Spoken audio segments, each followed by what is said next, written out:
Christian Patrick is the Secretary General of Airborne Wind Europe. Airborne Wind Europe is our industry association for our emerging technology, and of course we are trying to develop standards now, also safety standards and all these kind of important things to let's say, move this technology from the prototype experimentation stage into a true industrial product stage. Thank you, Roland. I hope you can hear me well like that. Indeed, I'm basically from the industry side now, or small industry, but I'm not a scientific person, so you also don't see a lot of formulas now. I will, or just the ones that don't know, Airborne Wind Europe, it's our association. We have some 20 members, and about a dozen of them are developers. And we are in various networks. We are a member of Wind Europe, of the German Wind Association, thanks to Roland and AWEE, and we have an own task, AEA Wind Task 48, where we met this morning. So the ones that have been in the meeting this morning have seen most of the slides now. Sorry for that.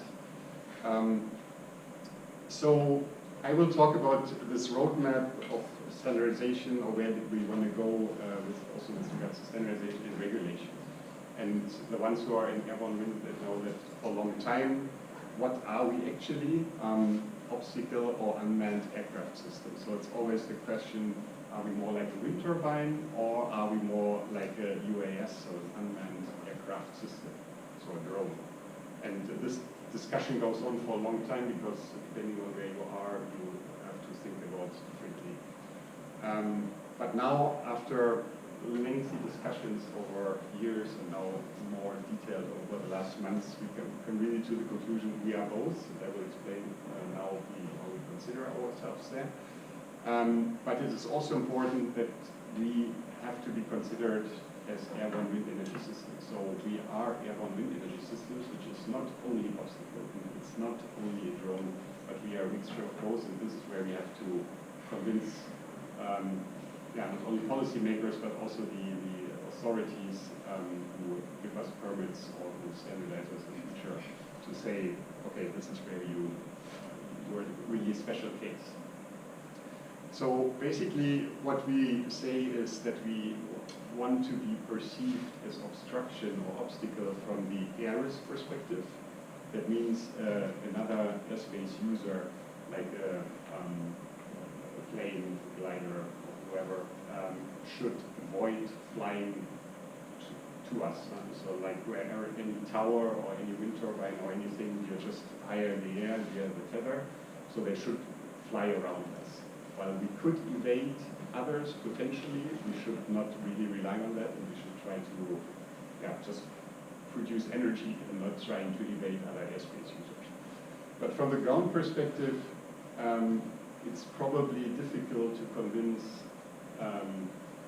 authorities to tell them, well, actually well, for kites, for soft kite, you may say, okay, it's just a soft kite. It can be anything. If it falls down, it's light, nothing happens. But something can happen actually. But when you see some of our fixed-wing prototypes or future systems, they really look like airplanes and drones, and you can't, in the long run, explain them, well, it's just an obstacle. Don't think about the plane or things like that. So we have to consider using also everything which is already set up in that space. And for people on the ground, this is really the risk. This thing can come down. If it falls down, we have to make sure, well, we have to make sure that it doesn't fall down in the first place, like any other plane. So we have to deal with these two spheres of power plant design operations, or the power generation section, and on the other hand, the flight operation safety, the relevant industry, airspace, and especially drones. So what comes with that is that it's really completely different different standards, different certification bodies, like TÜV, DNV, they are dealing with power plants, with wind turbines, the standards organizations, with IEC in most of the cases. And here's everything which is grid connection, power curve measurement, noise measurements. There's a lot of stuff out there that we can use and should use from the wind industry. So main standard is the IEC 61400, and we should try to be part of that in the future. And on the other hand, and this is also not really familiar to for the people from the wind industry, is all the standards on the aviation sector. And this is really completely different world, different contact people. It's EASA, so it's Eurokai, it's the aviation authorities. Sometimes you know about them when it comes to lighting and marking of wind turbines, for example. But there's a lot of stuff that really comes to the drone itself. Airworthiness, CONOPS, there's a lot of new words also that everybody has to learn basically to get into safe operation of drones, unmanned aerial systems.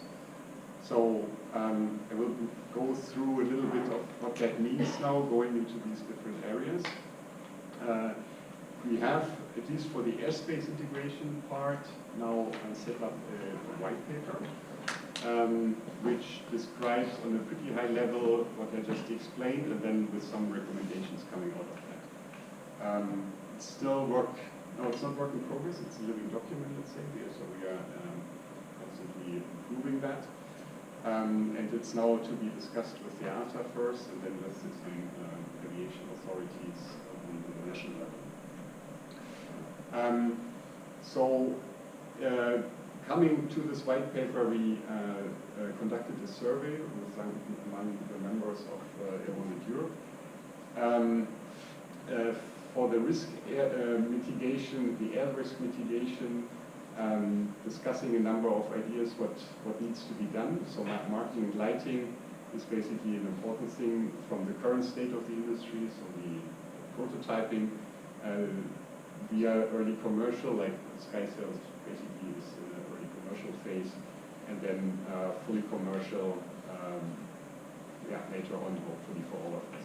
So marking and lighting will be important for everybody, and you see here down marking and lighting, you see that this is the responses where the company said, okay, green is what we think is also important for the future. So it will be important to say, okay, how do we mark the ground station?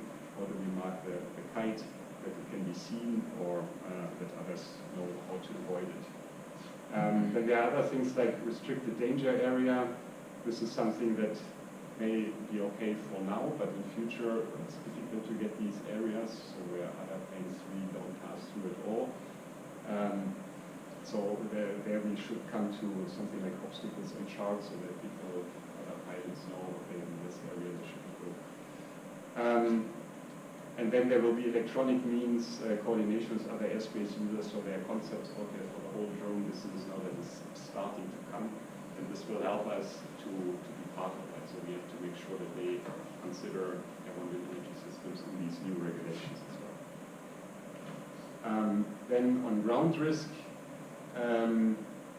for early current and early commercial operation, we need a controlled ground area, so more or less controlled, not necessarily with the fence around, but there need to be signs that you shouldn't walk in that area.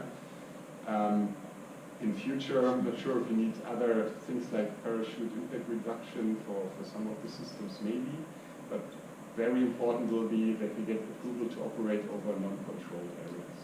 And that requires that the systems are really so safe that we get an approval to operate even if a few people, sparsely populated or rural areas, a certain amount of people are underneath, and we get the approval to fly over them. So this will be very important for the full commercial operation. Now, we have in this white paper a number of recommendations for the test and demonstration phase. We need still restricted airspace just to make sure that we nothing happens. It's not so easy to get these restricted airspaces, but yeah, in some areas we do get it. In Kitzbühel we have it. In the new test site in Ireland we will have that. So that helps us to fly whenever we want, basically. Also sites with controlled ground area, in the sense, as I just said, making sure that people are just not walking through or that there's anything underneath. And the implementation of regulatory sandboxes, which means that we don't want to go through the whole regulation to get a good connection, that we don't have to do everything which is required for a full commercial system. And now for a full commercial sites, there are more recommendations. I won't go through all of these points, but important is to say that we want to have fair access to the airspace and that we need this specific regulation, as I explained, so that the authorities really recognize us and deal with us. Important is this lighting and marking, as I said, and that we have to try to not have to mark the tethers beneath lights or anything in work. You see from the sky sails systems as well, where they may test that also with different colors of the tethers that rubs off, and in the end you don't really see a difference. So we have to make sure that others see us either through transponders or so we're not seeing us visually but electronically. But that means also, and that's the part down here, other airspace users should also use transponders, and that's not the case at the moment. So in the end, once we get also more drones in general into the airspace, ideally everybody is connected and knows where everybody is. So this is something where a lot needs to be done outside of our own industry, basically. So just quickly how this could look like. So on the UAS regulation, we want to be need to be part of the regulation, which is now there's EU regulation for drones or unmanned aerial systems. So we should be, at the moment we are not really mentioned there, but in future editions or in implementing acts of the different countries, we have to be part of that. And then for certain requirements that are already put out for UAS, for example, this specific operational risk assessment, there should also be specific guidelines on how to do that for airborne wind energy systems. For the ones from the wind industry, you know, the 61,400, so there are a lot of different sections or standard norms, so I'm not sure how you call this, on wind turbines. It goes up to 27. So let's say we would have at one point 28 or 30, I think I call it here 30. Let's say we are IEC 61,430, which kind of groups everything which is relevant for airborne wind energy systems, but doesn't go into all details, but yeah, only where it really makes sense, and then refers just to other sections of the IEC. And then yeah, we may need in other IEC parts special airborne wind energy sections, for example, electrical systems. We may have something specific there, just to make sure that it works. So I don't go through all that, but in general the approach is now to really push towards that, to be part also of these IEC discussions. And on the airspace side, there is a project already under financed by Swiss FOCA, which is